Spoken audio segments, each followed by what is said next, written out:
Recording.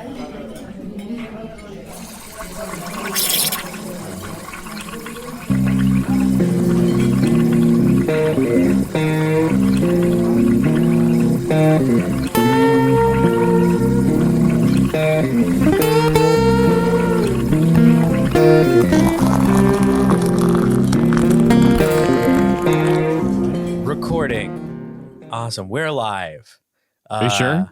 Yes. We're live? We're recording. At Times Square? We're up on the giant Jumbotron and everything. Wow, that's an unfortunate thing to walk into when you are visiting the country. You jump off your tour bus and you see that and you're like, take me back. You see Darkosto and ImaginaryFriendJack and you're just like, oh, I've made a horrible mistake. I thought I was going to the land of freedom and promise. There's this. What is this propaganda? What is this horrid horror movie of terror that I have fallen into? Gray will not be joining us today. Unfortunately, Gray is feeling a little bit under the weather. They had a pretty late night last night. I did too, actually. Like I was saying before we were recording, my allergies are just. It rained yesterday, and everything decided it wanted to flare back up. So, Does your shirt say that you're the Antichrist? No, my shirt says be. Oh, I saw anti, and then I saw ST or IST. Okay, I got you. Yep. I was like, is there something? For those of you who can't see it, it says be actively anti-racist. Yes. Sorry. I thought it was like, I didn't know. Are you going hard? You hitting it hard? Isn't there a song like a punk rock song where it's like, I am an antichrist, something like that. Yeah, it's who is that? Kishi Bashi. Something like that. No, wait, that's I looked it up. That's what it says. No, but that's not who it is it? I don't know. I just remember it was on one of the Tony Hawk games. It's a punk song. Uh-huh. Oh no! I looked it up and there was some like animation thing. Who does that song though? It's not like, no, it's not Sex Pistols or anything like that. It sounds just like them though because it's very similar. It's like that same. It's that same. But what the heck? Who does that song? It is the Sex Pistols. It is okay. It's the Sex Pistols. Yeah. Oh, okay. So when I looked it up. It was like some animation. I was like, Kishi, but I don't know who this is. I've never heard of that. Is that who did it this entire time? Maybe it sounded like the Sex Pistols, but in reality it was, and then it turns out to be like some rabbit animation. That's probably just like my God. I need to see that now. I don't know if I want to watch it. It could be good. It could be bad. I don't know. It had it some could be terrifying. I've never seen it, but Salad Fingers came to mind. Oh, yeah. Oh, my God. Salad fingers. I like rusty spoons. So just weird. It was, reminds me of that. I never watched it, but it reminds me of that weird humor of, what was that cartoon with the dog, the cowardly dog? Courage the Cowardly Dog. Yeah. And they had like the weird, they live in some weird, like purgatory, like supernatural world. It was so creepy and strange. It's the Courage the Cowardly Dog show starring Courage the Cowardly Dog. And they live in that farm in the middle of nowhere. It was like I thought they lived in like purgatory. This is what they lived in like a desert, but it looked like purgatory. And then he seemed to be smart enough and he could use a computer. Yeah, but he was aware enough that he knew all this crazy stuff was going on, but these grandparent owners were very oblivious, so he was just like pushing them around out of the way so they didn't get that was like the whole show. Courage was a great show. They always said that they lived in the middle of nowhere, and they literally lived on a farmhouse in the middle of the desert where nothing ever grew or anything like that. But they had a windmill and like I guess they tried to plant stuff. But it was Courage, and he lived with Eustace and Muriel. Muriel was his owner. Eustace was her husband, who was always a jerk to Courage. But yeah, creepy stuff. The show's opening was like, but creepy stuff happens in no way. It's up to Courage to save his new home. Yeah. Their house reminded me of the house of the older couple that ate people in Book of Eli. Book of Eli. Yeah. It was very similar to that location. And they were weird too, because, you know, they ate people. I would have, if you told me that they pulled the inspiration in Book of Eli for those two characters from Eustace and Muriel in Courage the Cowardly Dog, I would not be surprised, honestly. Yeah, it is like spot on. That movie ended so terribly. I was so mad about how that ended. It was such a great premise. Mm-hmm. The ending was pretty weak. Yeah. It was just like, all right, I'm going to recite the book off the top of my head. Here it is. Well, if it's the only thing you've been reading for 30 years, I definitely could see you memorizing it for sure. It's a lot of pages. It is. But I don't know. I remember I wrote a review for that movie in my school newspaper. And I was like, yeah, I'll give this like a 4.5 out of 5 because the ending is like, I get what they're going for, but it did not work. And I could see a lot of people being really pissed about it. That's what made me it wasn't even about what book it was. It was just the fact that the entire thing was that he was trying to transport a book and people were looking for that book. Right. And then there was all of the reveals. Right. Like the book that he had was Braille. Right. And I can't remember, but Commissioner Gordon's wife. Yeah. She could read Braille, but I can't remember she never would. She wouldn't do it. I can't rememar. Did she die? I can't remember. No, she just like leaves him. And I don't even think they were actually married. I think it was just Mila Kunis's mom in the movie. Yeah. Gary Oldman did a great performance in that movie. Everybody's performances in the movie were really good. Spoiler alert, he's blind. Remember the scene where he took the entire town down in the middle of a gunfight? Despite everybody shooting at him and making noise, he still was able to locate everyone with exact like precision. Oh god, and that fight under the bridge. Done in silhouette. Oh my god, it's such a great sequence. But then you think about it and you're like, I mean, it's plausible, but with all the environmental noise. The best scene was, and it was the best looking scene, is the beginning where he's in the ashy area. It's ash raining down, and he kills the animal, but he's just sitting there like totally still. Yeah, and he shoots the animal, brings it pulled tight with his feet. Oh my god, like the cinematography in that movie is fantastic. The story is. It's solid. Like I could definitely see where like you could make the argument of like, having a Bible or having a religious text, something that could actually like used to bring the world together in a sense, or at least a group of people together as like a set of commandments or something, could be giving you power in this time, a way to keep people like, I've got the wrath of God in my hand or whatever. I've got the rules. Like I could definitely see that. It's compelling. It could be very compelling. The twists and turns of my protagonist is blind. Cool concept. Wrong movie. I think wrong movie. I don't think that it's the concept played out enough that I wanted to go back and watch it again because it was ruined in the end, that I didn't want to go back and watch it again to see if I can catch any points that they show that he actually is blind, but they don't make a big deal out of it. Like it's not like Fight Club. Scene. There's not like Fight Club where I want to go back and like, oh my god, yeah, you're right. Yeah, this and that, all this kind of stuff. All the weird stuff. They have one scene where they really like, if you're paying attention, it makes sense. Right. He like, it's actually right after like the scene you're talking about where he's hunting. He goes into a house for some shelter and he opens up some cabinets and he puts his hand up there.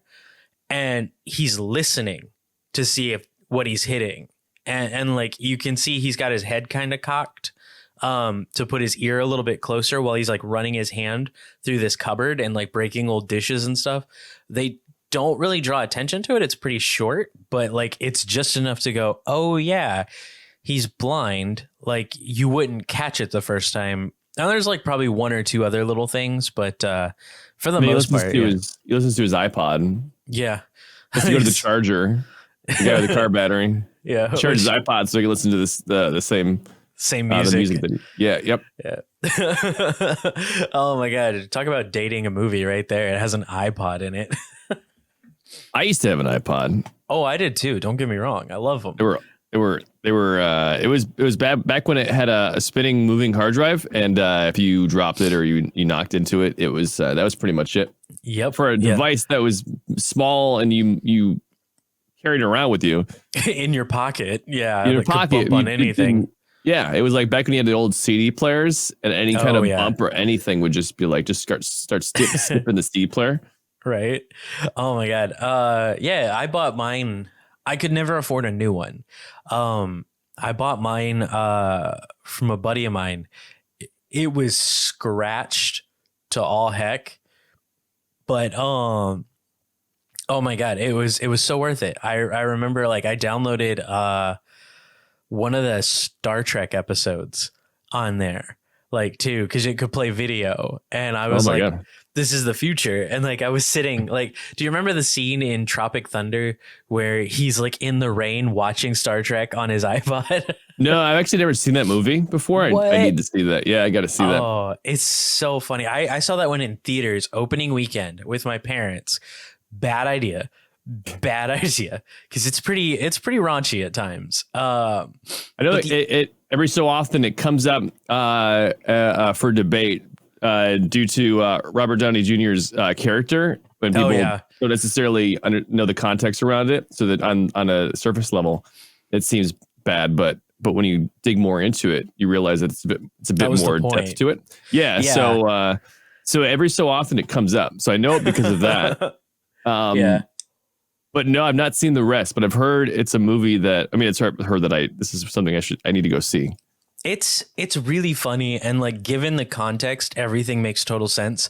But even like the marketing for it was like, no, we want you to kind of be like, oh my God, I need to see this because what the heck are they doing? Oh my God, and then in the first 5 minutes, like they hit everyone. Like it doesn't matter who you are. They hit everyone with something. I remember my dad leaning over because they were sitting in the row behind me. Yep. And I heard my dad lean over to my mom and go, oh my God, they just offended everyone in the world. I'm surprised people aren't walking out right now. And I'm sitting there cracking up because I'm like 17, 18 years old or whatever. And I'm like, oh my God, they just did that. It's so amazing. And then now I look at it and I'm like, no, that had a great point to it. That was a great start because it got people. The people who couldn't handle it were out. It's it's an interesting thing because they did it in the way they did it was not it was offensive, but the point they were making was a bit different. It's like you know what it is. It's like people who get really upset about South Park, specifically Cartman. I was reading about this because people aren't laughing at him making like a racist comment or saying something ridiculously like just out there offensive. It's not that at all. It's making fun of the people who actually say and believe that. Right. Because there are people who do and say that stuff, but it's not really about saying like, making fun of a group of people. It's making fun of the ignorance of people because here's them in a character. Like absolutely just that's what they do when I walk around. So it was an interesting concept because I never thought about it that way. Mm-hmm. I always thought because I like South Park. And actually, funny enough, I like South Park more when they started doing the storyline, the overarching storyline. Me too. People seem to hate that, but these are the people that seem to also just really enjoy the one-off, regular one a week. Yeah, the story of the day kind of thing. Yeah. So I actually enjoyed it when there was a bit more connection to the episodes, and like some people just really, really don't like those. But anyways, I think that they made a smart choice in evolving into that style. And So anyways, I just I always felt bad now watching it because I was like, man, they're saying a lot of crazy stuff. Should I be laughing? Should I feel bad or should I be laughing? And then I read something about somebody's interpretation of what they're actually making fun of. And I was like, yeah, I guess, that honestly, that makes a lot more sense, and bringing light to it in terms of like, people actually do act like this. Yeah. No, and I agree. I didn't give South Park the time of day for a long time. Like, not because I was like, oh, I'm so offended or anything. I was just like, it's not my, like, it just wasn't something that was interesting to me at first. Right. And like, of course, when I was younger, I couldn't watch it because, my family was like, hey, no, this is grown up comedy.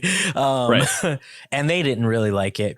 But then I had an instructor when I was doing dual credit government and stuff like that. And he was doing like his dissertation, like going for his doctorate and stuff. So he was like super chill with all of us. He was like, he would always talk to us. And somebody was just talking about South Park. It was like, I was like a senior in high school. Somebody was just talking about South Park. And then he goes, dude, South Park is the greatest commentary on American society you'll ever get. And we all just kind of was like, what? And he went off on this like, our entire class wasn't about government. It was about South Park that day. And he was laying it out for us. He's like, no, Cartman is a reflection of like these certain people, like who this is how they act. And that's why anytime like he says something like that, there's usually somebody in the scene, unless they are related to him or a character who is in the same vein, somebody is always telling him to shut up. Somebody's always like they're fighting back against him.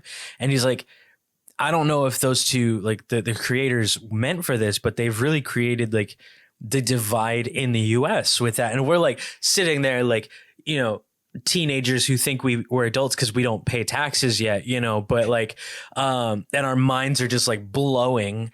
That, oh my God, this guy, he's, and I started giving it a watch, and then I was like, oh my God, yeah, no, I get it. And then when they started doing the season, like the season story arcs, I had started working retail right when they, like I was working retail for the first time because I worked at the hospital first. And then, I was working at the popcorn shop that I worked at in downtown. And they played the episode You're Not Yelping, where Cartman's a Yelp reviewer.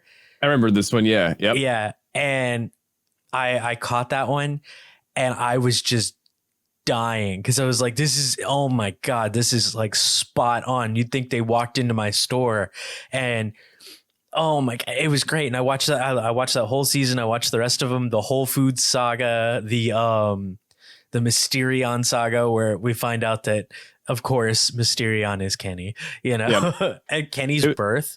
Oh my God. It's interesting because it's a lot smarter. It was definitely a lot smarter than I ever gave it credit. And it was, you go back and you watch it again, and there's a point where it becomes, at first it was just like, it was more of because it came out around this time originally. Remember the old shock jock radio, like Opie and Anthony, Howard Stern, all of that stuff. I used to actually love Opie and Anthony, and which is, but they were off the rails. And they there's a whole like story about. They need to like look into this. Like they hate each other now. Really? Yeah, they got into some fight or something like that. I don't know what it was, but I used to listen to them. Well, I hope that never happens to us. We're gonna get into. I've thought about this before. Oh. We should don't tell anybody about this, but let's create a situation where we hate each other. Okay. Like we're gonna fabricate it. Don't tell anybody ever. Okay, I won't. This is a secret nobody between who listens you to and this. me only.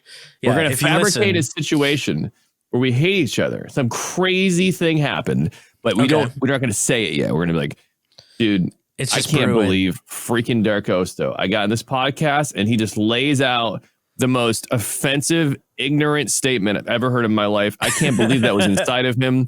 the entire time. I thought that I knew. I thought I knew him. It was burning inside of him. I could see it on his hoodie. You know, the fire inside of him. For those of you again who can't see, Darkosto's wearing his new "Everything Is Fine." Hoodie. I'm wearing my own merch. Yeah. Well, hey, that's the drinking. best. And I'm drinking from my own cup with my name on it and an emo. So just by the way, fabrication. Stickers, so dude, are those really nice? Like they're not vinyl, but they're those stickers are freaking awesome. I have all my emotes except for the newest heart one on stickers, and I've got it on my tablet. I've got one on a hard drive, one on my gear case. I put hold on. I bought extras because but like I have one that's take 2 and it's got me with a little slate. And that one's on my gear case. So yeah, dude, wear your own merch. That's fine. If you don't, here's what I think. I went to like Staples or some Office Depot store the day. Yeah. And the guy who was checking me out, he wasn't checking me. He might've been checking me out. I don't know, but he was checking me out of the store. So thank you. And he looked at my shirt and he looked at it and you could see him realize what it was because it's the "This Is Fine" dog emote, but converted into my own stuff, the penguin and all that. And he just laughed and goes, "Man, I really love that shirt." See?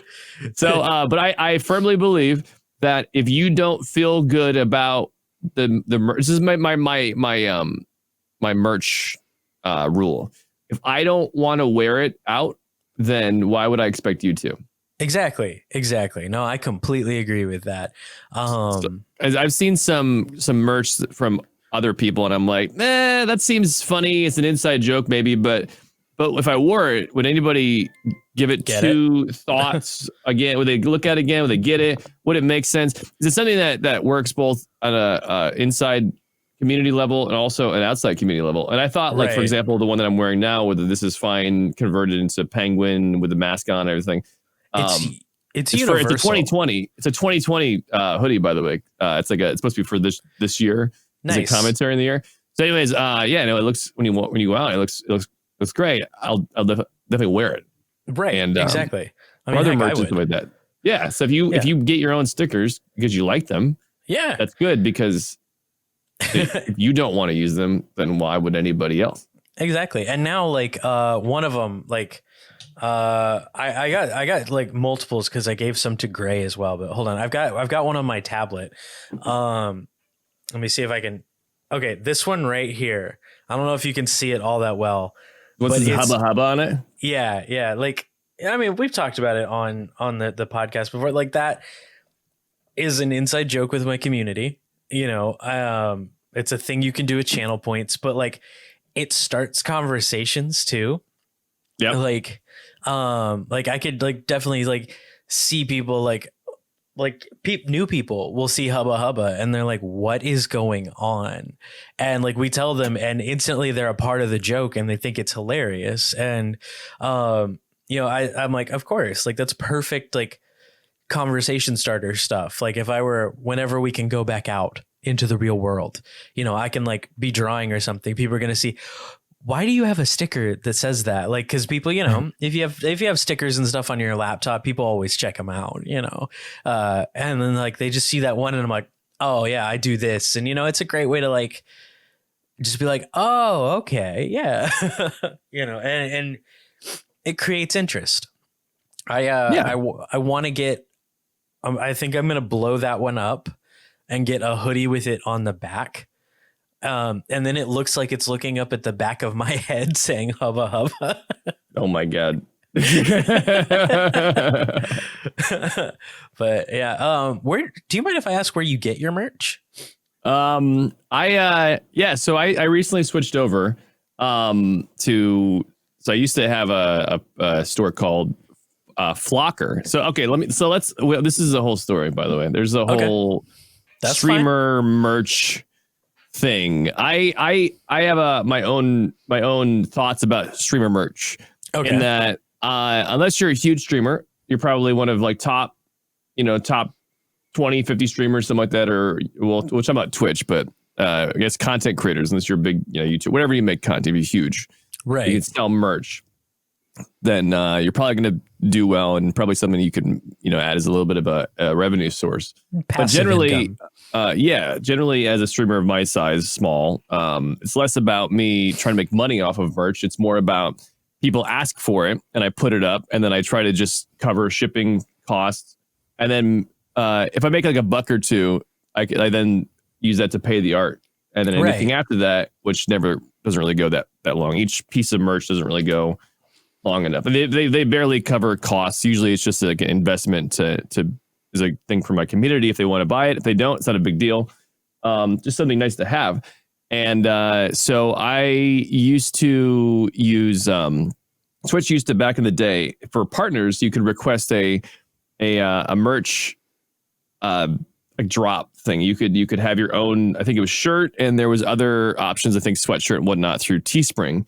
And it would be like a 2, 3, 4 week long event, and then everybody went in there, ordered it, and then they sent them all out. You did your design, and they had the Twitch logo on the arm. And then that was like the thing to do merch. So it was like official Twitch and Twitch gear, and whatever channel it was. And then they stopped working with Teespring, and they went to their own Amazon store. Okay. So then, so you have your Amazon store, and then you had Teespring still. You could do it with Teespring because you never had to be affiliated, but it was nice to do that with Twitch because it was a cool like event, right? Right. You could like kind of hype it up and be like, hey, a drop is coming. Like that whole deal. It's also good because if you want to get a bunch of people involved, and the more you sell, the less it's going to cost because you're not having to do like small 1 or 2 shirts at a time. They can do like, a 50, 100, 200, whatever. And then it's a little more cheaper that way. So, but you could still do Teespring. Amazon was doing it at this point. I think Streamlabs was also doing it. And there was DBH. Yeah. Designed by Humans. So I went with Designed by Humans. And there was some weirdness. I don't like, honestly, the design process in Designed by Humans. I think it's cumbersome, and I just hated it. And the quality of the shirts were fine. You come to find out, most places get the same like 2 shirts. By the way, it's all the same. Like you never realize this, but there's like 2 t-shirts. There's 2 sweatshirts. One's pullover, one zip up, whatever. That's really it. There's like the same stuff. It's one like Hanes or some other company is doing this. Anyways, so then I didn't really like Streamlabs. Amazon was weird. You couldn't like set. So there's never all of these things. I want to be able to set the price, obviously over what it costs to make. I want to be able to alter and move the designs around, and I want what you think would be every design place. You think that'd be a thing that you want to be able to do. You can't on every place. You can't really. If you put it up there, that was it. Like Amazon, I think that was all you had to build into the graphic. You had to build into their specific thing. That's So that was bad at first, and then but they had like Amazon, like they had price. You could like you could price do like adjust. Your own price and all that. Yeah. And then there was another one. Oh, Streamlabs did this, and this bugged me. This is actually really funny about Streamlabs. So Streamlabs initially came out with hoodies, and I have a zip up hoodie that I made, and it had a little logo on it, or whatever. And I was like, cool. It was $76. That was the minimum price, and I was like, what? I'm not a freaking rock star. I can't. I want to charge $40, maybe 50 at the most, depending on how good it is.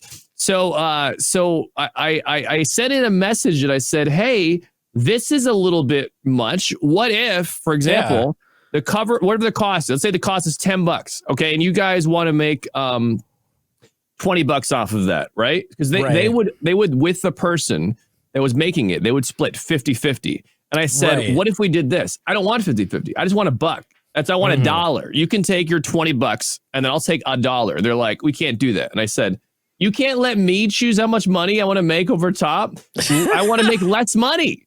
I don't care about money. I just want to get people to have merch if they want it. If they don't, whatever. But I'm not going to charge $76. Because at that point, it's free advertising for you, and it's like it pays for itself. Yeah, and it's more like I said earlier. It's like people who ask for it. I'm like, okay, I want to put it out there. And when we do it, I talk about it. But it's not like, hey, go buy my merch because I'm greedy. It's hey, we did this just to let you know kind of thing. So you want to buy the merch, go for it. If not, it's no big deal. and I try to do cool stuff because people do ask for it, and I try to make it a cool, at least putting effort into it. Anyways, they were like, you can put it on our forum and people can vote on it. I'm like, you need to vote on me not paying $76 for a sweatshirt? Like, what?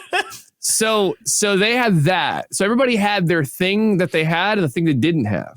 So it was so frustrating because merch is, in my opinion, so if you do assess the risk of it in terms of the amount of time that you're putting in the investment, and then you think about how annoying all of these stores are, you're just like, you know what? Again, I'd like to do it, but I really don't want to. It's a pain.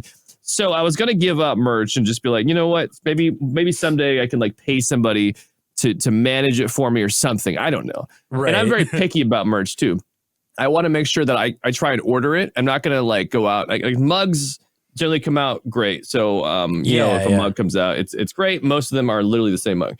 And but shirts and sweatshirts, I'm very picky about where the design is, how it looks, whether it washes, what it feels like. So I always have to order it. So I'm investing money to order them and wear them. Right. And let me guess, they don't offer like you're ordering your own merch, like, so you're getting it at cost. You're not, you know, most I think most do. Most of them do that, but you're still shelling out. Like I bought a sweatshirt, a mug, and a couple t-shirts, something like that. It was like $70 or $80, and I was like, just to find out if they're good. And but the problem is that every piece of merch I put out, I want to get it, and so you're investing more money into it, and this is not like trying to make people feel bad. It's like that. It's definitely not that. It's just that it's more of a commentary on how in depth that I want the product to be. Oh yeah, you want it to be good. I mean, there's nothing wrong with that. Like I'm the same way. Like the emote stickers and stuff. I'm like, oh well, that people asked for it, and I'm like, I already run a Redbubble, and I know their stickers are good, so like I already have them, and then I'm like, of course I'm gonna slap them on my stuff. But then I'll actively tell people I'm not ever putting this on a hoodie for Redbubble, because I've got a couple of Redbubble hoodies with my artwork on it from when I bought them at cost to try to see, and their printing technique is horrible. I've never gotten a t-shirt from them, but like it looks like somebody took, you know, those old iron-on transfers that you used to be able to do for like t-shirts and stuff. It looks like they did that.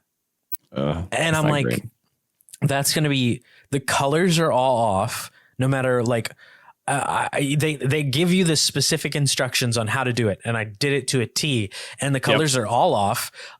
Their return policy is actually pretty nice. If you're not satisfied, you can tell them what's wrong, and they'll send you another one. Like they'll try to fix it.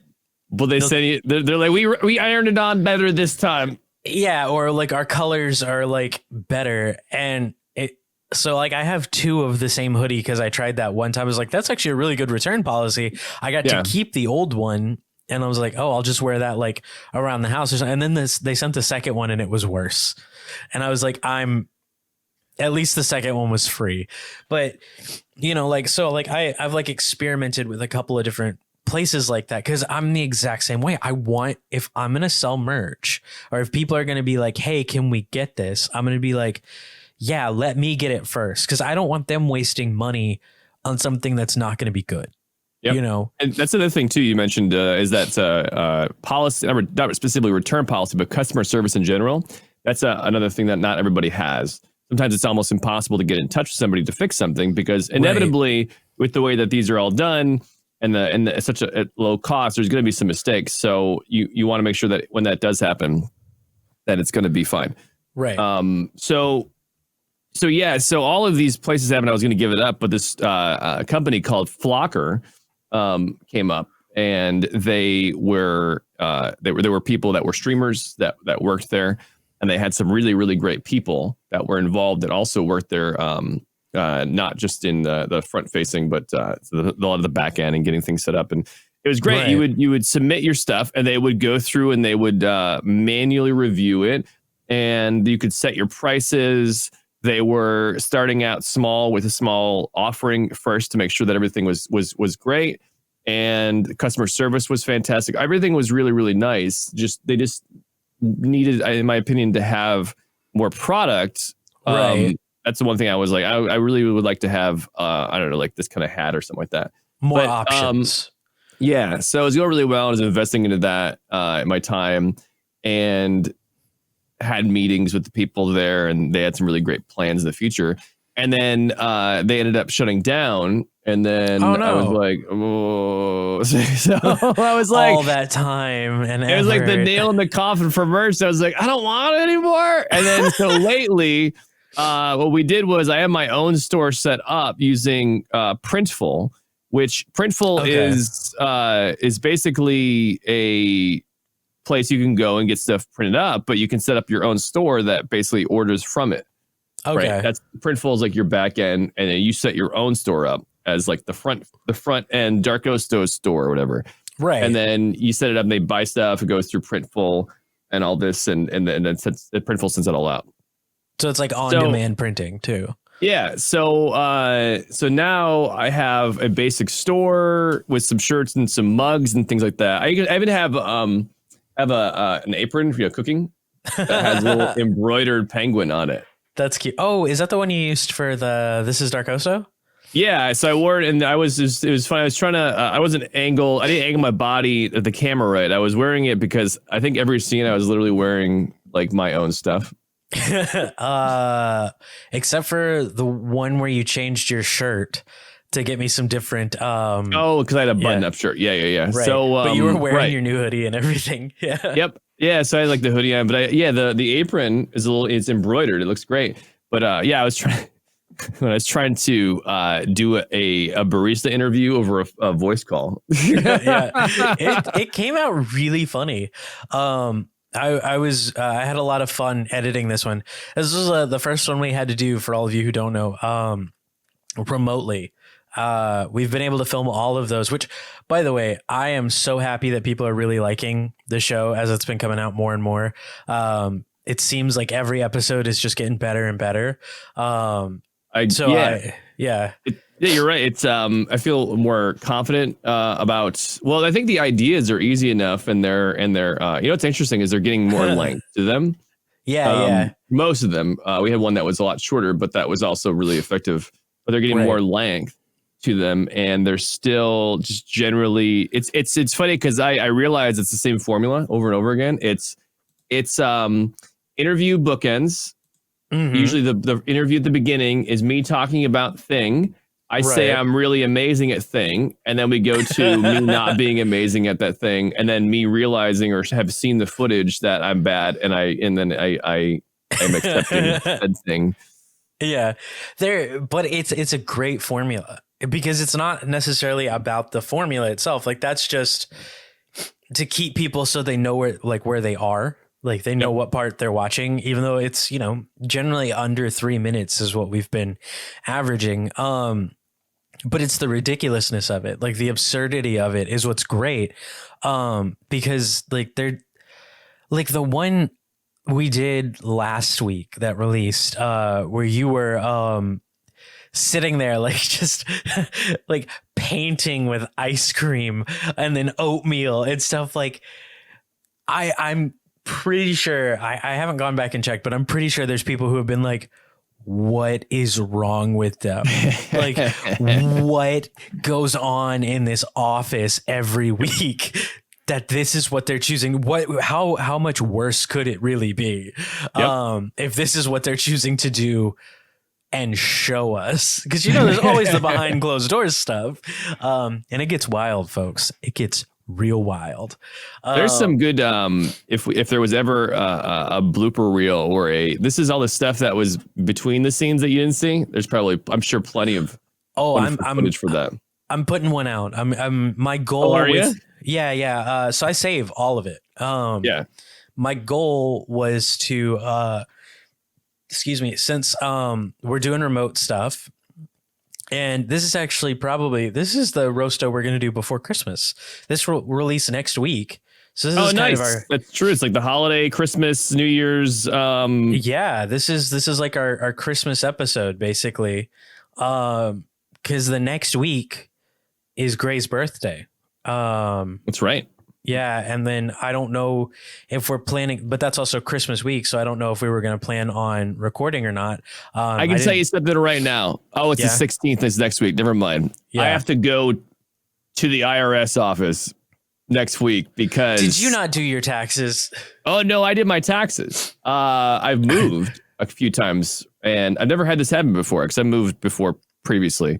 Right. I got a letter. It was like, we can't identify you. Did you file these tax returns? If not, call this number because somebody stole your identity. If you did, call this number. And then you have to have all this paperwork on the phone so we can make sure that you are the person who filed them. And I'm like, by the way, I paid taxes. I paid thousands of dollars of tax. I've already paid them. It's not like I'm expecting a return. So on the phone, the guy he's asking me all the information, like, what's this number? What's that number? What's this and that? And he said, are you expecting a return? I said, no, I already paid my taxes. Like, this makes it even more crazy because you won't accept the thing I'm trying to pay you taxes for. Right. So bless you. Thank you. So that's so turns dumb. out after all this stuff, I'm reading the information off.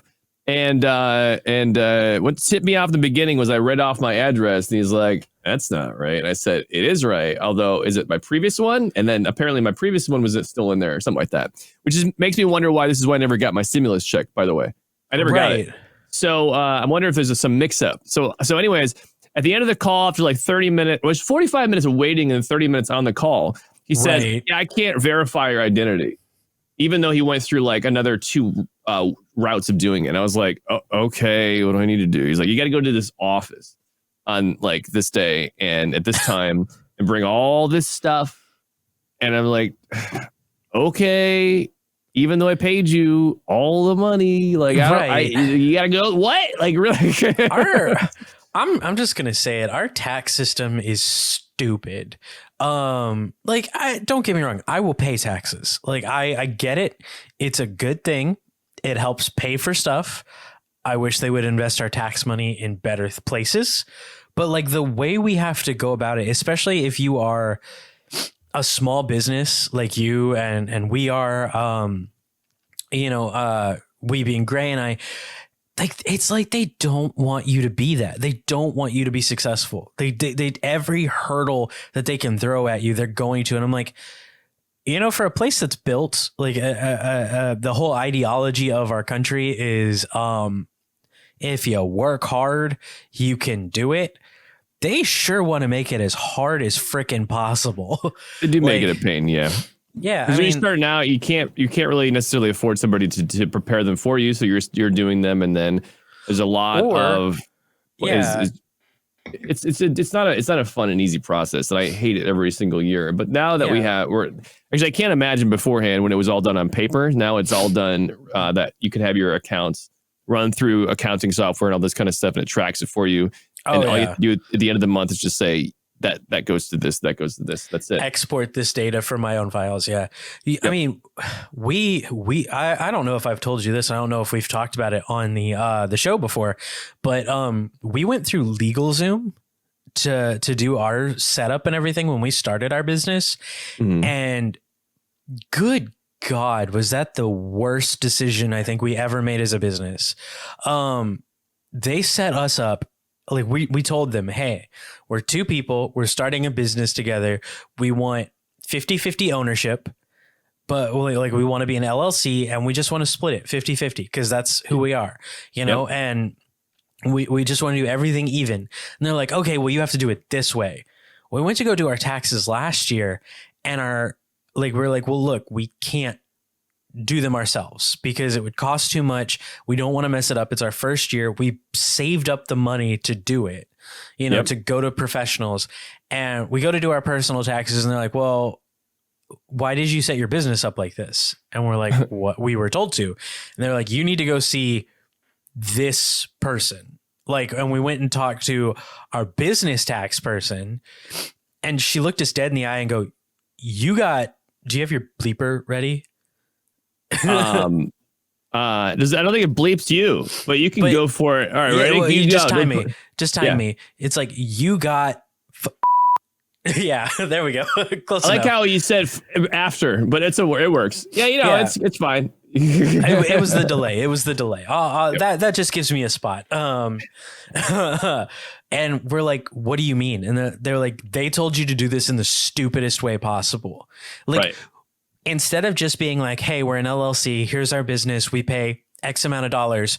Not only do we have to pay like $300 just to file our taxes because the type of business we are, we then have to pay like another, like that's just to apply for the forms.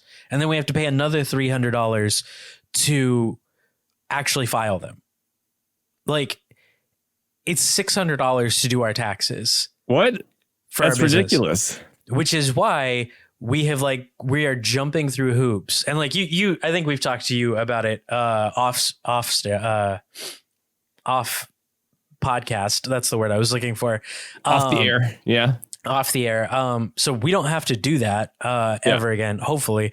We don't know, because with all the changes and stuff that's gone on, we have no idea what next year's going to be. We're still going to be going back to our tax person and be like, hey, so this is everything that happened. What do we owe you? So not everybody has the opportunity to do this because of resources, but I had a feeling like situations like that can pop up, and I don't know what I'm doing. So I just gave a lawyer a big bag of money to do all that for me. And I said, just let me know where I have to sign. And then that was it. Just don't screw me. Right. And because of that, it's wonderful, because not only now do I have a lawyer who's going to defend it and who wrote it but they filled it out, right? They did all this filed stuff. it. And yeah. So I have protection just in case there's somebody to refer to. And that was the biggest thing, in that I could have probably paid half or a quarter of it. But then when it comes to that situation where you had, that won't happen, hopefully, because people filed it on my behalf, but also I could just call up and be like, hey, can you fix this or help me? Right. And they'll say, yeah. So yes, I had a feeling like that was going to happen, but I only knew that because I have a mutual friend who said, you should get a lawyer. I mean, yeah, you can do it, but you should get a lawyer. And I'm very, very happy. I would like to. Hey, Darkosto, how much is your lawyer? Tell me off, I'll say it was like $1,000. That's not bad to just have on retainer. To have a lawyer, to basically have my company formed, finished, registered, and also have a lawyer to help defend it. Yep, that was it. $1,000. And I will to the day people will be like, that's $1,000, a lot of money. There's a lot that's protecting, and I will, if I could go back, I would do it again. Yeah, yep. And do you just pay that monthly, basically? No, that's it. It was just $1,000 one-time fee, and then if you need them, you pay, basically. If I need them, it depends on the situation. If I need them, it really depends, but there may be some fees associated with it. For example, I filed some trademarks, and I had to pay for that. But most of that is registration, so things like that. But in other situations, a call or something like that, I've not had to worry about. So it really depends on the context. Yeah. So no, it's not like a monthly thing. It's just like, here it is. We're good. And a lot of that a lot of the $1,000 is also registration too. So, and whatnot. So, dude, that's awesome though. Yeah, no, yeah.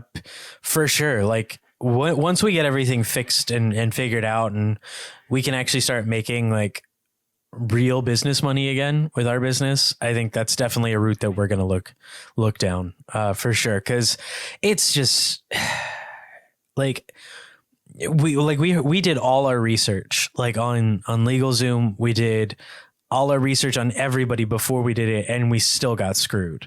Yeah. So I think just having a lawyer first off is it's nice to have if you have the resources to do it. It's definitely a thing. That's like having a lawyer. If you can do it, it was like having a lawyer, a therapist, and I can't remember the third one. A doctor. Yeah, there you go. Yeah, there you go. Yeah. Doctor, therapist, and a lawyer. Those are the three things. If you can manage to acquire those in your life, then you will be probably much better off if you're able to. Speaking of doctors, bodies suck, dude.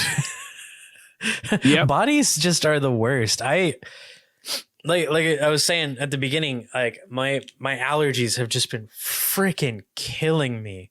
Like this last like I'd say like 48 hours or so, because like I said, it rained, and so my allergies are just like whatever. But like I sneeze so hard when I have my allergies that I like feel my brain hit my skull. That's like the whiplash, That's supposed to do that. Yeah. And like I sneezed, like I saw like white circles in my eyes. Yeah. Like like your eyes are closed, like sometimes you like see color, sometimes still like or light through your eyelids. Like I saw like white. I was like, oh God. And so and then I like last night I went to bed, I had a headache, I woke up with a headache, and it's better now because I took some ibuprofen. It was like a tension headache, but I'm just like, everything feels way too close to my face. Like everything just sucks. And I'm just like, I just want to get rid of it. Can I just be like non-corporeal? And then to really put the icing on the cake. Do you know the YouTuber Mr. Craven? Have you ever watched him? I don't think no. He does a lot of like I think he does like a Patreon and stuff too, and I think he streams every once in a while, but he does like a lot of like 3 random horror games and stuff like that. Like that's what we watch him for. Yeah. I see an update video for him and it's, hey, I'm in the hospital. And I'm like, oh no, what happened? He sneezed so hard that his brain did something. Like, and he's like, yeah, so I went to the hospital and then they sent me home because they're like, we don't know what happened. We think you're fine, but since we don't know what happened, we don't want to keep you here. And I'm just sitting there going like, wait, you're a doctor. You're supposed to know what happened. Right. Like, why are bodies still something that we're trying to figure out? I think it's what's interesting is that there's a lot of things that doctors will do when it comes to medication. Sometimes if they don't know you or they don't know how you react to it, they're like, here, wait, what just happened? Oh no. Oh no. What happened? No. Oh, that was weird. Oh no, my screen went black and I was like, did my call end? There's a completely different tab. I was like, are you leaving? I know I'm not going anywhere. Anyways, doctors would be like, here's some medicine. Let's see how this acts. And then, like a month into it. Error. Yeah. Oh my God, it's ridiculous. Or like, hey, here's this medicine. It's supposed to do this. It didn't do that. Or it made me do this too. And they're like, oh, well, here's like the sister version of it. It's the exact same thing minus one component. It makes you do this now. And you're like, okay. And we just trust that they know what they're doing. And 9 times out of 10, they don't. It's like the medicine I'm on, right? Yeah. I take antidepressants, once a day or whatever. But like the first version of it I was on, I couldn't work out anymore because, excuse me, God, I'm inhaling so much air. It's like, and I don't want to be gross on. You're supposed to inhale air. That's what you do. That's how you live. Well, I mean, while I'm talking, and I don't want to like burp into my microphone because I don't want to be rude to you or our audience. Well, more so our audience. I think I don't mind personally, but yeah, I got you. No, well, it's like Gray hates it that I can fake burp. Like, how like, can you not like burp on command? I cannot do that. I made a face not because of the hatred of it, but the fact that that's a thing that you can do. Like you just pull that off. That's great. That's wonderful. You gonna cut that out? No. The fact that you just fake burp. Oh, okay. That's great. Because I'm talking about it and I didn't do it into the mic. I'm gross. Okay. Anyway. Okay. But yeah, like Gray hates that I could do that, and like I don't. Like it's not something like I did it there for effect, but it's not like something I do in polite company. I don't sit there, but like I hate that about myself. Is like if I like on stream or something, I'm like really getting passionate and I start talking, like I'll inhale just a little bit too much air, and then I'll just be like, and I'll make these gross dad noises, and I'll be like, excuse me. I was playing Coffee Shop Tycoon the other day. Which if you haven't played is absolutely like fantastic. I've not, but I'll have to. Is it on something on Steam? Yeah, it's also I think a mobile game too. But I played it for a couple hours and it started a new thing in my channel. I didn't expect to start talking like a pirate, but now my shop is called Pirate Zone. Pirate Zone. Pirate Zone Coffee. And all my employees are you pirates. Make latte art. Yep. And my lead coffee shop like barista, his name is Fritz, because they all like have names and stuff, and like I got pretty far. Like I got to opening up my second shop. I think we're gonna return to it again, but it's just this like cute little mobile game, and because I was talking like a pirate and I was like having so much fun, I'm sitting there like every 5 minutes. Excuse me, sorry. Like I hate it so much. Like, why do our bodies do this? I can't. I had this weird thing where I cannot take certain medication because it can't be processed through my kidneys. So I have to take. I had my surgery last year.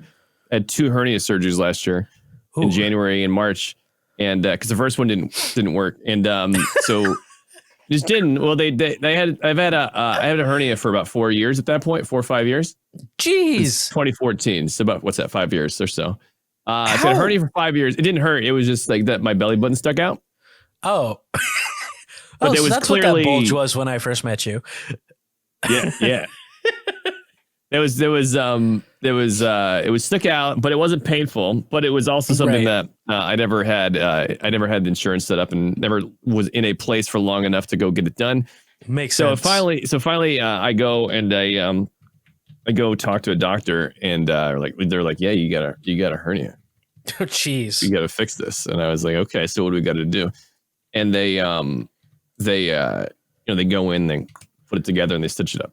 Right, well, the first one didn't take, but I don't know if you know this, but surgery or any kind of like thing that happens on your belly button in that area of your body is extremely painful because you can feel it in every movement that you make. Right. And so I would stand up and I was like an old man, like hunched over, slowly moving down the hallway, like very, very like little, like quarter of a step at a time.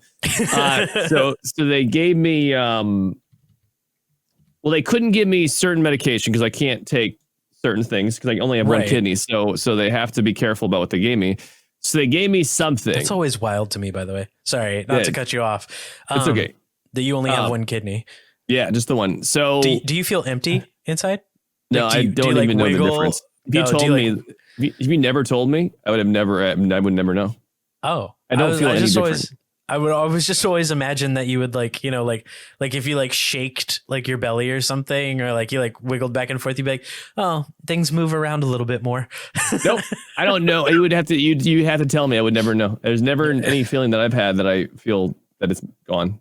No, not once in my entire life. I could literally have woken up and if there was no markings, I'd be like, I don't know. You know, your one kidney's in there going like, I miss him, talking about its brother. But he's got the other one's like surrounded by other organs. They don't actually hang out together. They hang out separately with their own groups of friends. Oh, wow. Yeah. So they gave me something and it was not good. And so it's like, I have a high tolerance for pain. And I was like, I need something else. I can't, this is not working for me. So they gave me a medication called Dilaudid, which I don't know if you know this, but it's insanely potent.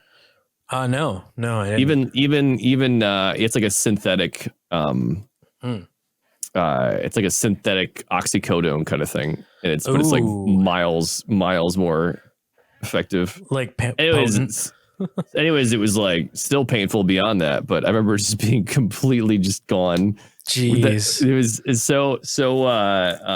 Yeah. So when it comes to certain things, they were like, well, you can't take this, you can't take that. So take this and just be completely out of it.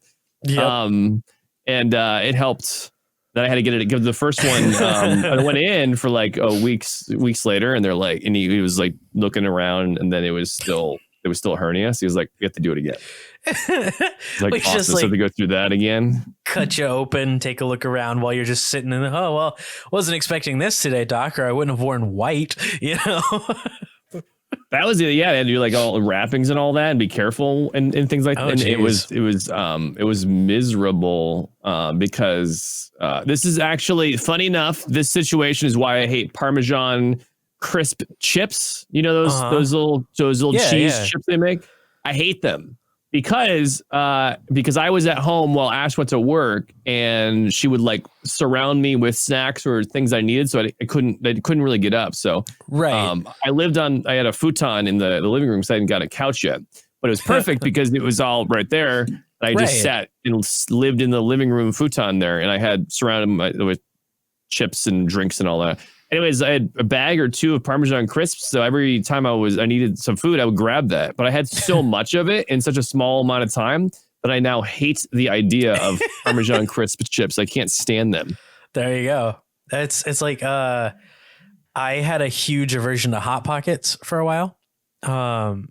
Not that they're like my favorite thing in the world, but I had my wisdom teeth removed. I've not had much experience with surgery other than like my wisdom teeth being removed.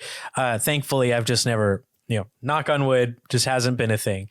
But I had my wisdom teeth removed, which was terrifying because I remember the moment I fell asleep and the moment I woke up, like, cause they have to knock you out and everything. And, like, I remember like being in the dentist chair and they were like, hey, okay, count backwards from 100. I got to 93. And then the next thing I know, I'm rolling in the wheelchair. As I'm waking up and I see it's like in the movies when you see like the hospital lights going by over your head and I'm sitting there and I'm so terrified because I can't use my mouth. I remember feeling a tear like fall down my face and I'm just like, where am I? Oh my God. And then like getting in the car and I'm like, oh, okay. Yeah, that was a thing. I can't move my mouth because it's full of cotton balls. And then for like the next, that was over Christmas break. I had that happen. So for like the next like 4 weeks or whatever, I'm sitting in my dad's recliner, surviving off of yogurt. And then finally I was like, I felt like I could get up again. And I was like, I need something more than just yogurt. And I was like, but I don't have the energy to cook a lot of stuff. But I was like, oh, we have a Hot Pocket, and I was like, I'll try it, I'll try it. But my chin was still numb and I couldn't I thought I could chew. Yeah. So I get a Hot Pocket and you know how Hot Pockets are. They're scalding hot whenever you pull them out. It's like lava. Yeah. Yeah. I take a bite, after I thought I let it cool down enough. And the only thing I feel is like scalding hot, like on the bottom of my chin. Because the cheese, oh no, I hadn't bit down far enough. So like the cheese didn't break. It just strung out until the point of it like naturally breaking. And it just goes thwap and sticks to my chin. Because this was before I had a beard or anything too. And I was like, like trying to. Wow. Yeah. It was ridiculous. Like my dad comes out of his office and he's like, is everything oh my God. Like I had made like a mess and I didn't even know it because I couldn't feel it. It's ridiculous. So, it took me a long time before I ever had a Hot Pocket again. That would ruin it for me too. Yeah. Those things are dangerous. They are. They should all come with a warning label. I'm pretty sure they do come with a warning label, but a better one that says "Don't eat when under the influence of medicine." You actually reminded me of my wisdom teeth extraction. I had them taken out. This would have been 2011 or something like that. So I was in my mid 20s. I can't remember. I was older than you usually get them out. I can't remember how old I was, but anyways, dude, we got them I got mine the year before in 2010. There you go. So I got my I thought you were gonna say I got mine last month. Yeah, the reason I was so puffy, it's not quarantine. I just had my wisdom teeth removed. So I got mine when I was older, and I had a friend drive me that I worked with. I was teaching at the time. She drove me over there and hung out and waited. It was awesome. It was super, super nice of them to do that. And I sat in the chair and they strapped my arms down with leather straps. And I said, "What are you doing?" And and there's like, "Well, if you wake up in the middle of it, we don't want you flailing around." I'm like, "Why would I be flailing around?" They're like, "Some people do." And I was like, "Okay, so strap me in." And then they're talking to me as they give me, I can't remember what they gave. They give me shot me up with something. And I was like, yeah. Well, no, they shot me with the stuff that knocked me out before they do the surgery. Like the anesthetic and stuff. Yeah. Yeah. And I was, I can't remember what it was though. It's because anyways, I turned and I'm looking around. I'm like, and it was a beeping, and I don't really think I had ever really been in the hospital or anything like that. So it was like my first, I think like the first real time, maybe. I think so. Yeah. So I turn, I go, "Oh man, I feel like I'm on the show House." and then I passed out, and then I woke up in the truck on the way back to my apartment, and I felt like I was gonna vomit. I had the feeling. It must have been all the anesthesia, or whatever they gave me. It must have just made me feel sick, and I was bumping in the truck. So we had to pull over so I could vomit in the side of the road. Oh my God.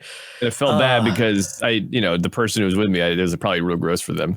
And they brought me back to my place. They held me up and put me on my couch, and they're like, "All right, what do you need?" I was like, "I don't know what I need. It should be," because it's not really that long. You're only really out of it for a day or so. So they cooked me up a little something, put in the fridge so I can grab for later. And then yeah, it's weird. It's weird. They just kind of knock you out. You're just completely forget everything. Yeah, it's wild, man. I remember the first time I ever had to do anything dental. Like, I had to get a tooth pulled when I was like 10 years old, because it just would not come out. Right. Like, so the point where it was like dying, it wouldn't come out. Like, like kids, sometimes they have a tooth that turns a weird color because it's like, hey, I'm ready to be gone. Yeah. That's not an experience that I've had, but okay. I'm with you though. Sometimes like, kids, like if their teeth won't come out, their baby teeth, the tooth will basically start to die and it'll turn a different color. That started happening to me, and it just would not fall out. It wasn't loose. It wasn't anything. It was actually, like my front right tooth, like, your buck teeth or whatever. And so we're like, all right, we're going to the dentist. They're going to pull it. They'll put you, they'll give you some Novocaine and stuff, or laughing gas or whatever. They overdosed me on laughing gas a little bit, like, which I didn't know was a thing, but I distinctly remember, like, it is one of the most vivid memories I have. Ironically, even though I was supposed to be like loopy, but I remember laying there and going, "Mom, I feel like I'm floating." And like, cause I felt like my arms and my legs, like I was floating. And my mom tells me, "You were raising your arms and your legs up because you felt like you were floating." And so they had to bring in like dental nurses or whatever to like hold my arms down because I kept going up, and my mom was holding my feet down. Oh my God. Otherwise, like I was going to like smack a tool because I kept going like, ah. So that's why I strapped my arms down, by the way. Yeah, it's my fault. Yeah. You're the reason. Yep. Yeah. And like the dental hygienist who had administered the laughing gas goes, "We're going to turn that back down a little bit. He doesn't need that much." Yeah. So I'm the reason they strap people down. It's confirmed. That's an experience. Yeah. I don't think I've ever felt like I was floating before. Yeah. I have done, I experimented with alcohol and a few substances in my life, not afraid to admit that. What's funny is that you said you experimented with alcohol, and I'm like, I passed the experimental phase, and I just went on to the usage phase. Well, no, I use, but I experimented with too much. Okay, this is the way you said it. It just made me like, it's just an interesting way. Nobody's ever like, usually when they're experimenting with like mushrooms or something like that, but the alcohol thing is just funny to me because it's just like it's a different. I don't know. For some reason, I thought it was funny. My brain was like, "That's silly." No, I'm glad. I was hoping it would be funny. And then now I want to do a PSA. Yeah, I'm experimenting with alcohol. Is this tequila? The experiment has failed. This is vodka. Experiment passed. Good свидания, comrade. But yeah, I experimented with too much alcohol. Let me put that. I don't drink that much. I have a drink on occasion, but hands down, drunkest I've ever been is the time that I ended up the next morning. I was in college. As it happens. I was with two friends. We had rented a hotel room because we were kind of having our one of them's called our Rumspringa, which do you know what a Rumspringa is? No. So in the Amish culture, when you turn like 17 or 18, or it might be even 16, you get what they call a Rumspringa, which is a free year, basically, for you to go out of the culture, out of the town. You go and you experience the real world, life outside of the Amish community. And in that year, you get to choose whether, like, when you come back, you choose, do you want to return to the Amish community that and that has raised you, or do you leave? And do you become, and usually, like, when these kids, they don't go with their parents don't come with them. They end up staying with kids or people who left, and it's like this thing. And interesting. They drink, they party, they experience technology for the first time. Like, it's this wild, like, and it basically translates to free year. So our whole thing, because we're dumb college kids, was like Rumspringa, for the night, and we were just like stressed. We're gonna have too much to drink. And I remember at one point I was like, I just wanted to go out onto the balcony because I needed some fresh air. But I was so drunk that I was like, I need to be with God, because God meant air to me in that moment. Like, and so we're on the third floor and my friends are like, we think that means something else. You just lay here. And I ended up like passing out on the floor. And I was like, I'll be fine. It's 3 a.m. I have a 9 a.m. final. Where all I have to do is go in and sit and listen to somebody read my script. I don't have to participate. I just have to sit there and read. So we arranged for a friend of ours to come and pick me up because they had later classes. So I woke up with my alarm blaring and somebody banging on the door of our hotel room. Threw my clothes on, trying not to throw up because I'm still drunk. I woke up still drunk, and on the car ride back to the campus is when I start to go into my hangover. And I usually don't get hangovers because I have my system. I know I can have this much of this and this much of this. But when we went to dinner, I messed up. Like when we started, I messed up my system and I had really sugary drinks because of the restaurant we went to. And that just like set me up for failure for the rest of the day. Like, I know I have to start off with like some liquor and some beer. I can't do the sugary stuff. Like, and this was like margarita central, sugary as sugary gets. Sure. Well, their version was. And so I'm like, we're like 5 minutes from campus. I'm almost to my apartment. We couldn't do it on campus because it was a dry campus. And we're like, okay, I can make it. I can make it. And then I was like, just pull over. And she pulls over. And I'm just like leaning out the side of her car, feeling so bad, just like you were, where I'm just like, I have to get it out. I have to get it out. And then I realize where we are. We're in a high school parking lot. Nice. Great. And I am just puking in the bushes in this high school. And I just realized, so this is where my life is at, this age. So we get back into the car. I get to my final on time. I'm sitting in class, and like every time a script is done, I get up and I go to the bathroom and I just, like, no, you're not throwing up, but you have like the spit that comes with it. Yeah. Like I'm sitting there like, okay, you got this. It's like three more scripts. Yours may be in today's. It could be on Wednesdays. You just can't miss this because it's disrespectful. Go back in until a buddy of mine just goes, dude. and he puts a trash can right next to my seat. And he goes, "Don't get up again. You're making it worse." And so I sit there. I'm like, oh, thank God. I stumble my way back to my apartment back with his help. I get into my bathroom and he goes, "Are you going to be okay?" And I go, "Just leave me. I'm probably going to die, but your grades are more important. Go to class." That's selfless of you. And I fell asleep right next to my toilet, just in case. My friends who I went drinking with came in.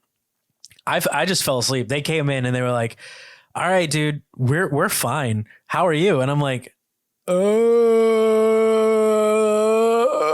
and they're like, "Oh, we got to sleep through our hangover." So they woke up just like small headache, whatever. I'm experiencing things. And then I had another class. I had to go to my directing class to watch our final films. Oof. And luckily my teachers were pretty cool. They were like, "We get it. You're not feeling well." And then I get into that was my script writing teacher's like, "Yo, you're sick." He didn't catch on that I'd been drinking or I was hungover because I was very quiet, but I was more vocal towards the end of the day. And I get in there and my professor, who's just a great guy, goes, "Oh, you had one of those nights." And I go, "Just don't play the TV too loud." And he's like, "Just go sit in the corner in the darkest part." And I sat there and I had my hat down like just over my eyes so I could see the screen. And I'm just like, "Okay, I can do this." Stayed awake through the whole thing. He's like, "Yeah, I didn't know this, but he came back and he like walked by into the back of the class a couple of times. He's like, "I was checking to see if you were snoring so I could like nudge you awake just in case." I was like, "You're cool, man. Thanks. I'm good." Hands down, drunkest I've ever been. And they're probably the reason I stopped drinking on a regular basis. You gotta have that. Sometimes people need that. And then they're like, yeah, that was the edge. All right. Yep. I'm gonna not do that again. Good. Yeah. I just like to that point, I'd never really like I'd gotten drunk and done some stupid stuff, but I was pretty straight laced all throughout like my teenage years. I never did anything crazy. So when I got away to college, I was like, I'm gonna have some fun, you know? That's what people do. They open up. Right. Especially if they hadn't done it very much. They're like, "Well, I can do whatever I want. All right, here we go. Give me the drinks." And they're just drinking everything out. And then they're just finally, after a while, they're like, "Yeah, okay." Yeah, you calm down. Yeah, you calm down. And like after that, I was like just the chillest. Like I was like, whatever. I don't need to do that again. I'm good. I know where it is. I'll have a social drink now and then that's about it. You know, I don't really think I know I've been like tipsy, but I've never been drunk since that night, actually, because I just don't need it. You know, it's not a thing for me anymore. But yeah. Well, yeah, you get older and you're like, "Man, I don't really care about doing that." Yeah, now it's just like I just want to have like a nice. It tastes good, so you know I want to have a drink with a friend, chill, relax, that kind of thing. Well, we've been going for a little while. What a weird podcast. We went from merch to drinking to South teeth Park extraction. at one point. Yeah. To surgery. Yeah. Yeah. Well, you know, it's our Christmas episode. We have to get everything in. Tis the season. Speaking of the holidays, and you know, I always like to wrap this up on a happy note. What are your instead of just doing like what's your good thing? Do you have anything like holiday wise that you do, like special holiday thing for you and your household?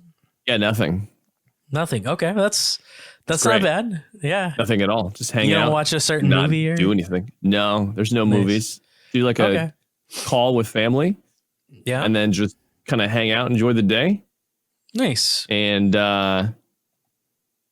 it's great. It's wonderful. Nice. It's like a day off. Which you don't ever take. So, you know, that'll be nice. It'll be a good little mini vacation for you. Yeah, it'd be good. Yeah. This is our first Christmas or holiday outside of my family's like house and stuff. This is our first one in this apartment. So we're going to get a chance to celebrate our own traditions and stuff and do stuff. I think we're going to burn a Yule log. we have our own little tree, and our little decorations. We don't go crazy or anything. Do like a gift exchange. And yeah, probably just like my family and I used to go to the movies on Christmas, as I got older. 'Cause like, why not? But now it's like, obviously we can't do that. Although I am so bummed. One more thing. Sorry. I'm so upset. They opened a Cinemark. They're opening a Cinemark within 10 minutes, like walking of me, like kind of like how you have by your place. You have that like a close theater there. Yeah. They're opening one, and I'm like, you jerks, you built this. Yeah, like I'm sure it'll open at some point. Because I've talked about this before. I think theaters are going to be a more boutique experience after all this. But I was just like, why did you open this when I can't walk to you and spend all of my money seeing movies? Because it was just always such a trek to go to the theater. Like, I love the theater, but it was always like, and now it's like I'm in so much trouble when everything opens back up, because it's just like every Saturday. Gonna go walk, gonna go on a date night. We're gonna, because where our area is starting to become kind of like yours, where it's got like a few little restaurants and stuff around. Yep. A place to grab a bite, and then a movie, It's worse because you can't go anywhere. Yeah. It'd be nicer if I lived nowhere near anything, and then I wouldn't have anything that I'm missing out on. I brought it back to a down note. I'm sorry. That's okay. It's all right. Well, yeah, I think that's probably a good place to wrap it up. This is our Christmas episode, everybody. We barely talked about Christmas or the holidays because, it's just a thing. But I know Gray and I are wishing you all a happy holidays. We hope that you are all safe. Have a wonderful time if you celebrate whatever you celebrate, or if you don't celebrate at all, that's fine too. But we just wish you a warm and happy holidays. Darkosto, do you have anything to say to all our listeners? Happy holidays. Have a good time. Yeah. All right. Well, you can find me on Twitch Friday through Sunday, typically, twitch.tv/ImaginaryFriendJack. You can find Darkosto at twitch.tv/Darkosto 5 days a week. You are Friday through Monday, correct? Mm-hmm. And yeah, you can find Thursday through Monday. Thursday through Monday. That's right. Thursday through Monday. And you can find us all on social media. You can find Gray over at twitch.tv/theInevitableGrey. They stream when they can. If you're watching this on YouTube, make sure to give us a like, comment, and a subscribe. Let us know that you like it, so that we know. We love doing this. This is absolutely fantastic. Our last couple episodes have been growing as we've been changing around the format of like the thumbnails and stuff and the titling and stuff. So hopefully in the next year we'll grow even more. Thank you all so much for because I don't know if we're gonna record again before the end of the year. Hopefully we will. We'll have to find out and see what schedules. Yeah, but just in case, thank you all for a first wonderful year of the RoastOh. This has been really fun. Thank you, Darkosto, for going with me on this weird journey of a podcast and just trying to get this started and just having fun and spending some time with me every other week, chatting about whatever we want to chat about. Yeah. All right. Well, from all of us here at the Imaginary household, we want to say happy holidays one more time, and we'll see you next time. All right. I don't. You don't have a fact today. Nice. Well, say goodbye, Darkosto. If you take baking powder and you mix it with vinegar, it foams up. Oh my God, Darko. To do it in your drain, clean your drain out. Goodbye, everybody. Okay, goodbye.